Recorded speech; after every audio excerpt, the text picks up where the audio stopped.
D'ailleurs, une référence explicite au livre d'Hénoch dans l'épître de Jude du Nouveau Testament, qui cite une prophétie attribuée à Hénoch annonçant la venue du Seigneur pour juger les impies.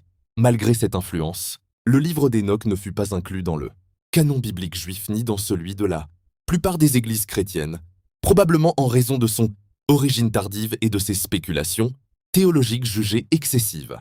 Au cours des premiers siècles du christianisme, certains auteurs comme Tertullien considérait encore ce livre comme une autorité respectable. Mais progressivement, il fut abandonné en Occident et finit par tomber dans l'oubli. Sa redécouverte à l'époque moderne suscita un grand intérêt parce qu'elle permit de mieux comprendre le contexte religieux dans lequel le judaïsme rabbinique et le christianisme primitif s'étaient développés.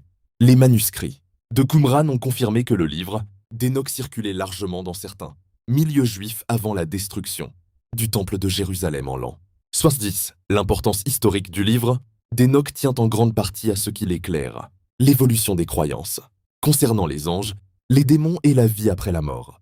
Alors que la Bible hébraïque parle relativement peu de ces sujets, le livre d'Hénoch offre des descriptions détaillées de l'au-delà.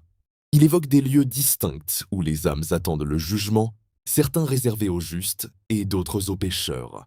On y trouve aussi l'idée que les morts ne sont pas simplement endormis mais conscients de leur sort, ce qui influencera plus tard certaines doctrines religieuses sur la résurrection et la récompense future. Le livre d'Hénoch développe également une théologie de la sagesse dans laquelle la connaissance véritable vient de Dieu et ne peut être obtenue que par révélation. Les anges rebelles sont condamnés, non seulement pour leur désobéissance, mais aussi pour avoir transmis des savoirs jugés dangereux à l'humanité. Cette idée reflète une tension ancienne entre la fascination pour la connaissance et la crainte de ses abus. Le texte exprime aussi une forte critique sociale. Il condamne les rois oppresseurs, les riches injustes et les juges corrompus, annonçant leur chute future. Les justes, souvent pauvres et persécutés, sont encouragés à persévérer dans la foi, car Dieu interviendra pour les délivrer. Cette dimension morale et sociale explique probablement pourquoi le livre d'Hénoch a rencontré un certain succès auprès de communautés vivant dans l'attente d'une transformation radicale du monde.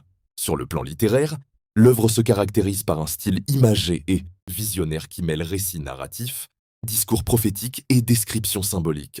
Les nombres jouent un rôle important, notamment les cycles de 7 et de 70 qui évoquent la perfection divine et la totalité du temps, les montagnes de métal précieux, les arbres gigantesques et les fleuves ardents.